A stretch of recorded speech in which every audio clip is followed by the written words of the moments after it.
Hello everyone, আসসালামু আলাইকুম। আশা করছি আপনারা সবাই অনেক ভালো আছেন।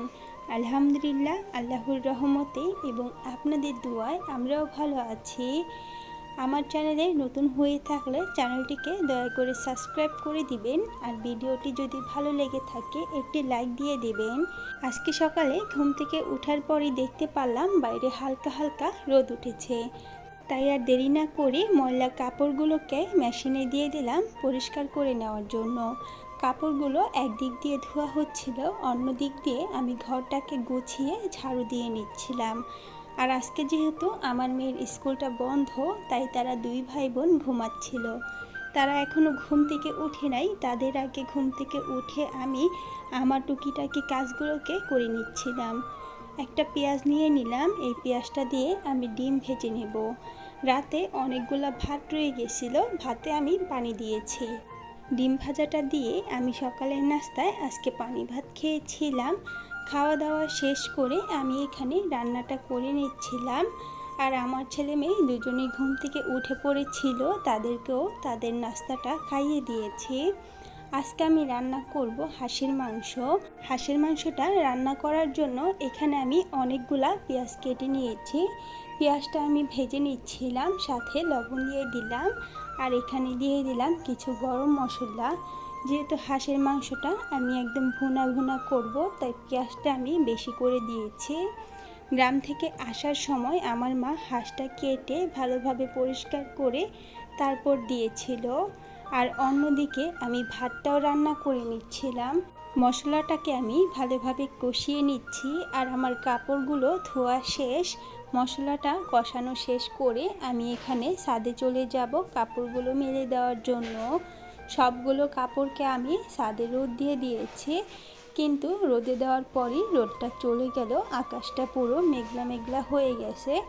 যাই হোক, আবারও আমি রান্নাঘরে চলে আসলাম। মশলাটা ভালোভাবে কষানো শেষ, এখন আমি এখানে ধুয়ে রাখা মাংসগুলো দিয়ে দিচ্ছি। হাঁসের মাংস আমার ছেলে মেয়ে দুজনই অনেক পছন্দ করে। আমার ছেলেটা যখনই শুনেছে আমি হাঁস রান্না করছি, বারবার রান্নাঘরে এসে ঘুরে যাচ্ছে। আমি তাকে দেখাচ্ছি মাংসটা এখনও রান্না হয় নাই। মাংসটাকে আমি অনেক ভালোভাবে কষিয়ে নিয়েছি, প্রায় রান্না করা শেষ। হাঁসের মাংসটা যেহেতু একটু শক্ত থাকে, তাই এখানে আমি গরম পানি ব্যবহার করব। আর যে কোনো মাংস রান্নার ক্ষেত্রে গরম পানি ব্যবহার করলে রান্নাটা তাড়াতাড়ি হয়ে যায়, আর মাংসটা খেতেও অনেক মজা লাগে। রান্নাবান্না শেষ করে আমি আমার হাজব্যান্ডের খাবারটা বাটিতে তুলে নিয়েছি। মাংসর সাথে ডাল রান্না করেছিলাম, মাংস আর ডাল দিয়েছি আজকে। আর এখানে রান্না হওয়ার সাথে সাথেই আমি আমার ছেলেকে এক টুকরো মাংস ধুয়ে তার হাতে দিয়ে দিয়েছি। সে তো অনেক খুশি। মাশাআল্লাহ, সে হাঁসের মাংসটা অনেক পছন্দ করে। যেহেতু তার নানু বাসায় হাঁস পালে, সে হাঁস অনেক ভালো মতো চিনে, তাই শখ করে হাঁসের মাংসগুলো খাচ্ছে। তারপর তার সাইকেলটা নিয়ে সে ছাদে চলে এসেছে, সাইকেল দিয়ে ছাদের উপরে খেলা করছিল।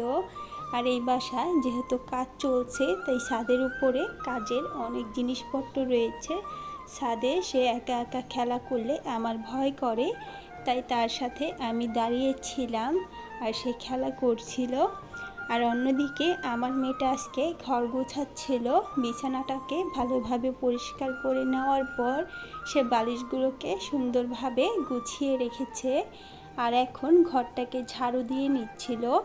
তার ভাই তাকে কাজ করতে দিচ্ছিল না, তাই সে অনেক বিরক্ত হয়ে যাচ্ছিল। আমি আমার ছেলেটাকে টিভি ছেড়ে দিলাম, সে টিভিতে তার ভিডিওটা দেখছিল আর দুষ্টামি করছিল। দুপুরের সব ধরনের কাজই প্রায় করা শেষ। এখন শুধুমাত্র তাদের দুজনকে আমি গোসল করাবো আর দুপুরের খাবারটা খাওয়াবো। এখানে সে আমাদের ব্লগ ভিডিও দেখছিল বসে বসে। তারপর তাদেরকে আমি গোসল করিয়ে দুপুরের খাবারটা খেতে দিয়ে দিয়েছি। আমার ছেলেটাকে মাংস দিয়েছিলাম ধুয়ে, সে সেটা খাচ্ছিল। আর এখানে আমার মেয়ের খাবারটা বেড়ে রেখেছি, আর আমার খাবারটাও আমি খেয়ে নিচ্ছিলাম। দুপুরের খাবার খাওয়া শেষ করে তারপর আমার ছেলেটা ঘুমিয়ে পড়েছে। এই দিক দিয়ে সে ঘুমাচ্ছিল, আর ছাদের কাপড়গুলো যেহেতু শুকিয়ে গেছে আমি সেগুলো এনে ভাঁজ করে রেখে দিয়েছি। আর আমার মেয়েটা খাবার খাওয়া শেষ করে হিজাব পরে সাজুগুজু করছিল। সে সাজতে অনেক পছন্দ করে আর এই হিজাবটা পরে মাশাল্লাহ তাকে অনেক সুন্দর লাগছিল। তাকে আমি বললাম তুমিও একটু ঘুমাও, সে ঘুমাবে না। সে যেহেতু অনেকটা দেরি করে সকালে ঘুম থেকে উঠেছে, সেজন্য তার নাকি আর ঘুম ধরছে না, তাই সে ঘুমাবে না। আমার তো দুপুরে ভাত খাওয়ার পরে ঘুম ধরে যায়, যেহেতু প্রতিদিন দুপুরের খাওয়া শেষ করে আমার ছেলেটা ঘুমিয়ে পড়ে, তাই আমি আমার টুকিটাকি কাজগুলো শেষ করে তার সাথে ঘুমিয়ে পড়ি। এই তো ঘুম থেকে উঠে পড়েছি আর আমার মেয়ে আজকে ঘুমায়নি। ঘুম থেকে ওঠার পর এখন আমি তাদেরকে আম কেটে দেব। ঘরে একটা পাকা আম রয়েছে, সেটাই তারা এখন খাবে। আমটা আমি কেটে দুজনকে 2টা চামচ দিয়েছি। তারা 2 ভাই বোন একসাথে বসে খাচ্ছিল। তাদের খাওয়া দাওয়া শেষ হয়ে যাওয়ার পর আমার মেয়েটা চলে যাবে ওই রুমে তার পড়ালেখা করার জন্য, আর আমার ছেলেটাকে নিয়ে আমি এই ঘরেই থাকবো। আজকের ভিডিওটা ছিল এই পর্যন্তই। ভিডিওটা আপনাদের কাছে কেমন লেগেছে কমেন্ট করে জানিয়ে দেবেন। আর আমার ভিডিওটা যদি ভালো লেগে থাকে একটি লাইক দিয়ে দেবেন। সবাই ভালো থাকবেন, আমার পরিবারের জন্য দোয়া করবেন।